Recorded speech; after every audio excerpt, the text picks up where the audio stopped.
Hey guys, what's up? Elimination Chamber 2014 review. I thought this was a pretty good pay-per-view. Quite a few filler matches that were pretty dull, but the two main event matches absolutely lived up to expectations. We started the night with Biggie Langston versus Jack Swagger, or shall I now say Big E. I'm starting to get quite frustrated with Biggie Langston's push at the moment. It's almost as if they're trying to turn him into the Black John Cena, just this kind of baby face, smarmy, nice and friendly, the kids love him kind of face, which is just not going to work for Biggie Langston. See a lot of similarities already between him and what's that other black guy called who was at ECW, Bobby Lashley. The names sound pretty damn similar, and they seem to be the same kind of character. I don't like it. I think Biggie Langston's a bit of a badass. He used to have some pretty cool like hip hop intro music.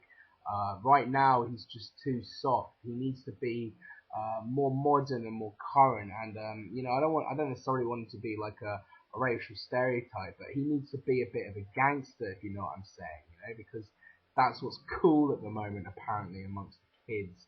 So I'm told. So I like Big Langston a lot. I think he's got a huge amount of talent, but at the same time, it's just not really working for me.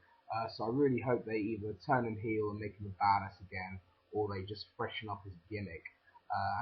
Triple H said he wants to eliminate the whole heel face thing. Well, Biggie Langston to me would be the perfect kind of guy to do that.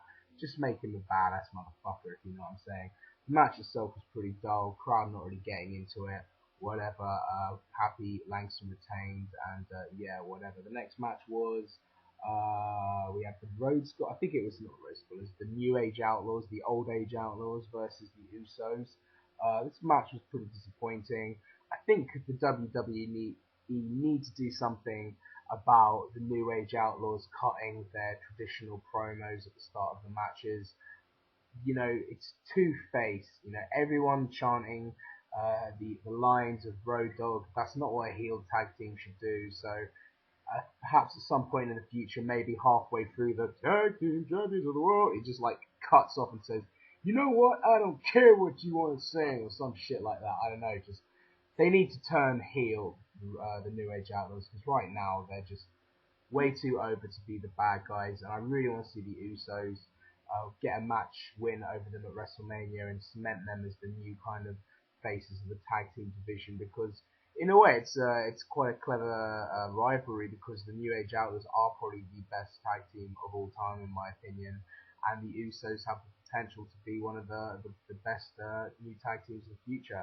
The match itself disappointed, but who knows, in the future maybe we'll get that payoff that we all want. Next match was Darren Young versus Titus O'Neil. This match was so flat. They really did not promote this match very well at all. Darren Young came out of the closet a few months ago. I was quite glad the WWE didn't politicize him coming out, just because it would have been a bit tacky. But you know what? You could have actually had that a little bit in this storyline. Maybe you could have had Titus O'Neil do a very kind of subtle homophobic kind of dig at Darren Young, get Darren Young over as a face, make Titus O'Neil hateable, and this match could have had so much more, because for whatever reason, even though I actually enjoyed them when they were together as a tag team, and that whole millions of dollars thing kind of worked for a point, this match just had no heat, just like a real big shame, because it could have been a decent match. So I think the WWE really failed to capitalize on a good storyline there. And I do like Titus O'Neil, but this is, everyone says it, this is the wrong time to be doing a heel turn just before WrestleMania. He's going to get lost in the shuffle. But hopefully they've got something for Titus O'Neil in the future, because he is quite an impressive athlete, and he actually is pretty decent on the microphone, and he does sound quite intimidating too, or authentic as well. So I like Titus O'Neil, but the match itself was unfortunately a bit of a letdown.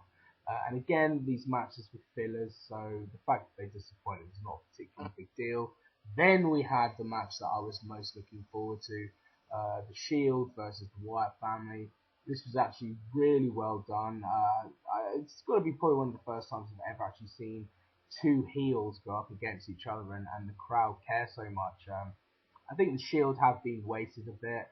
You know, they really had the potential, you know, it all sounds cliche, but to kind of be a bit like the NWO. They should have really been pushed a lot further. Maybe they could have been kept together longer. You know, there's no reason really other than just cheap storyline purposes having them split up to get Reigns over. Like, you couldn't have actually had them stay together and had Reigns kind of be the leader of the pack and maybe even win the main title and kept the guys together. It just kind of seems as if you're breaking them up just for a stupid little payoff match. One I want to see, I have to admit, at WrestleMania. So it's a shame the Shield will probably be ending pretty damn soon.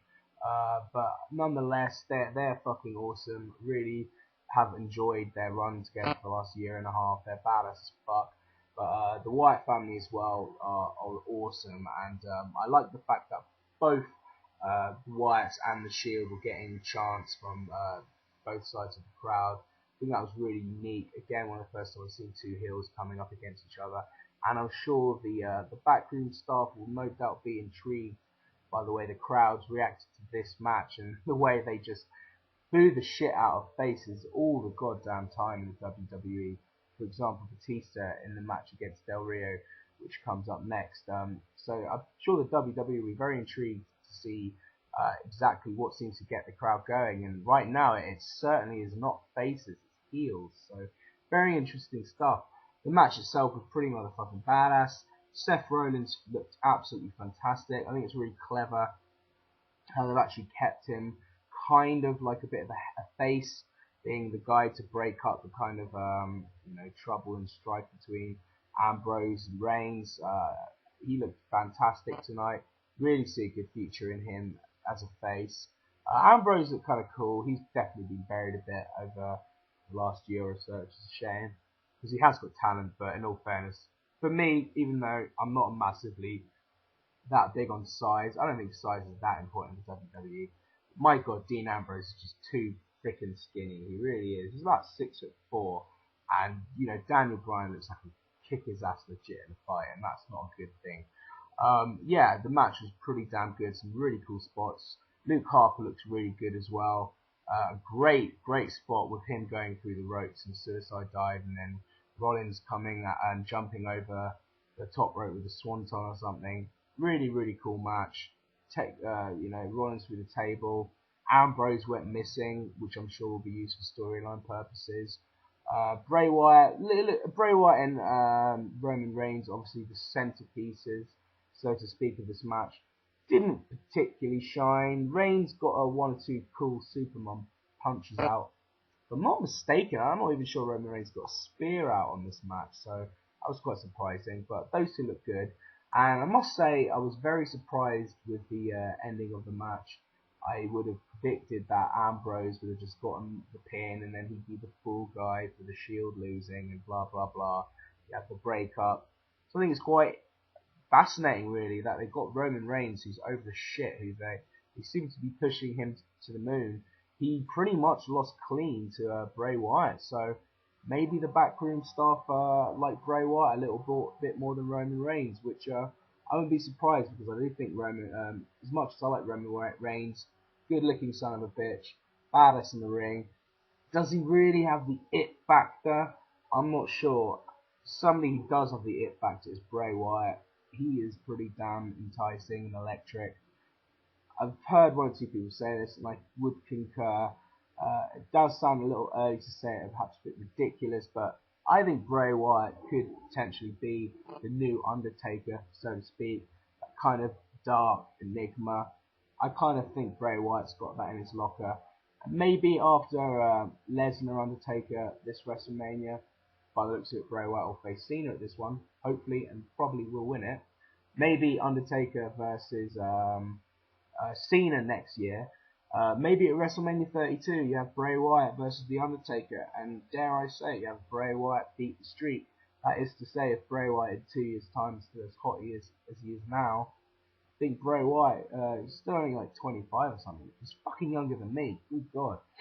This guy's got a really good future, Bray Wyatt, so Great match, and certainly I think you heard like I think one of the commentators said something like the future is now at the end of the match, and I like that because this match has got some really promising talents for the future. Pretty much everyone except for Eric Rowan, I think, has got you know, bright future ahead of them in WWE, and this was an awesome match. Did it live up to the expectations? I would say it would, and it was a very, very decent match. I really enjoyed it. Then we had Batista versus Del Rio. This was fucking shit. I find it kind of weird. You know, Del Rio's got his old music back, which is cool. I reckon, I thought this a long time ago, the reason why they chose Del Rio against Batista, even though it seems like a stupid match because no one gives a fuck about Del Rio, why is he in this match with Batista? The fact that no one gives a fuck about Del Rio is exactly why he was in the match, because they probably thought backstage, hey, who can we put in this match that the fans won't cheer? I know Del Rio because nobody gives a fuck about him. Well, Batista is so not over and the fans hate him so much that they actually cheered for Del Rio in this match. This to me really should seal the deal for Batista to not win the WWE title belt at WrestleMania. I mean, seriously, like, Del Rio is getting fucking more applause and more crowd support than Batista. That is disastrous. It would take a miracle for Batista to get over, and I just cannot see it. So as far as I'm concerned, they absolutely have to turn him heel, put him in some kind of different match. All I know is he should not, under any circumstances, win the WrestleMania main event as a face. I think that would be a fucking disaster. And this match was absolute crap, but entertaining how people got behind Del Rio, because I think it's pretty sad how Del Rio has failed, and he has failed, but he certainly hasn't had much help from the booking staff. Although having said that, he has had the World Heavyweight title for a long time, so Del Rio maybe is a bit shitty, but he was getting cheered tonight against Batista, entertaining stuff. Then I think we had a women's title match, which was bollocks, whatever. Then I think it was the main event, and I gotta hand it to the WWE, even though there's so much that I hate about them. And I did predict the winner of this match as well. In all fairness, contradicting what I'm about to say, but I actually will give credit to the WWE. I still think they leave a lot to the imagination right now. For this match, I didn't really know how it's going to turn out. I thought that, yeah, Orton would probably win, and there would be an interference from Daniel Bryan. But I think the WWE did enough for me to maybe not be certain of it, which is a compliment. You know, even though they did what I thought they would do, I still wasn't certain that was going to happen, unlike perhaps last year, you know, Cena winning the Royal Rumble and the title at WrestleMania. We all knew it was going to fucking happen. Tonight, you know, I wasn't too sure, and I even thought maybe we'd have something crazy like, you know, Lesnar coming out and smashing up Christian or something and getting himself into the match somehow. Who knows? Cesaro, interestingly, was pushed by both Rey Mysterio and the Miz, or maybe it was Mark Henry, I can't remember. Yeah, Miz and Rey Mysterio both said they thought Cesaro would win the Elimination Chamber, which obviously I was thinking, whoa, maybe he's going to win it. Obviously he's not going to win it. But I find that rather interesting how they seem to be getting behind Cesaro a lot, which is, I think is great, because he's a great wrestler, very entertaining. Maybe not the most charisma in the world, but I enjoy watching his matches, and I'm happy to see him being pushed and in the main event of a big time pay-per-view.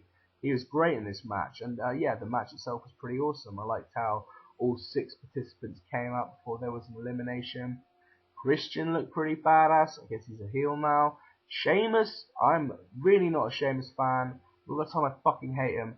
But actually tonight he did get himself over, and I respect that he actually managed to get a decent face reaction by doing some pretty cool badass things like bro kicking the pod, as they call it numerous times tonight, in when Randy Orton was hiding in there. So that was pretty cool, Sheamus getting over. Cena, fuck him. I love how no one really gives a shit about him anymore. As pathetic as the WWE are, yeah, they're always like, well, at least he gets the crowd going, gets a reaction. Well, not really anymore. Nobody really gives a shit about John Cena anymore, which brings me great pleasure. And surely he knows it, the WWE knows it, his time is fucking over. About goddamn time. It's okay, well, he has to turn heel, John Cena, if he wants to save his career. Simple as that. Any motherfucking heel you put him up against gets face reaction, so he is basically fucked as a face. So they have to change something, and I think this is when we really get to see whether Cena's the man he says he is. Because Cena always goes on about the future is now and the young talent and how honourable and noble he is a person. Well, if he is such an honourable and noble person in real life, not just on the scripted TV show, he is that person in real life. He'll say, you know what, I've had my time, let's fucking move on and get these guys over. Or maybe he'll do like some badass heel shit. I think Cena could be a really, really good heel. Say, oh, I fucking visited 100 children in Make-A-Wish and you still boo me. Fuck you! I'd love it. I mean, if he said something like that, that would be just incredible. So Cena definitely has some potential as a heel, but as a face, he's fucking over. Orton, yeah, I mean, you know, obviously because he lost all his matches on Raw, he's probably going to win the big one. Blah, blah, blah. Was the ending annoying? Yeah, I did see it coming. For a second, I thought Daniel Bryan maybe might have done it, but, you know, whatever. Daniel Bryan is always getting loads of incredible reactions from the crowd. Very cool false finish with Orton RKOing Daniel Bryan. I thought he would have won it then. Nice to see Daniel Bryan kicking out of a finisher like that, making him look stronger. And yeah, obviously the Wyatts came and kicked Cena's ass, which I loved, and we'll get Wyatt versus Cena at WrestleMania, I'm sure. I really do think Wyatt will go over in that match. It would be a fucking joke if he didn't. He's just like the biggest waste of a push to have him lose to Cena. So Wyatt should surely win that match. I'm looking forward to that. And it was a very good match and a very good pay-per-view. And, you know, again, to the WWE's credit, even though you could argue that things are predictable and things are bullshit and they're not pushing Daniel Bryan, and I really should not have as much faith in the WWE. So many people say they'll let you down, and they probably will, but I still think they've got something up their sleeve. Call me naive, but I think Triple H has just become the new, creative director. I think he has too much pride to have his first WrestleMania 30, end up with people booing the fuck out of the main event in an Orton Batista match. I think Triple H has got too much pride for that. And I think the times have really changed now with the way that the crowd's taking over the show, taking hostage of the show. People are not just going to sit and fucking take whatever WWE tells them to like. Those days are long gone now. So I think Triple H is surely not that stupid. Maybe he's got something up his sleeve. Maybe I'm wrong. I probably am wrong. But I will say one thing. He's pretty smart, I think, at getting the internet all worked up. So I give him credit for that. And I am pretty intrigued to see how they go. I think we could get a WrestleMania triple threat main event for the WWE title belt between Orton, Batista and Daniel Bryan. I wouldn't even believe that. If we do have that Orton Batista match, well, you have it mid card, and then in the main event, fucking Triple H would probably love this idea. You have the main event, Triple H versus Daniel Bryan. Triple H gets one nice little main event, and Daniel Bryan gets what he fucking deserves, the WrestleMania main event. And if you don't have him winning the belt, at least give him the main event win against Triple H. But all in all, a pretty decent show, pretty damn entertaining. Again, only 2 good matches, so it could have been a lot. If it had a stronger kind of undercard, this would actually be a fucking decent pay-per-view.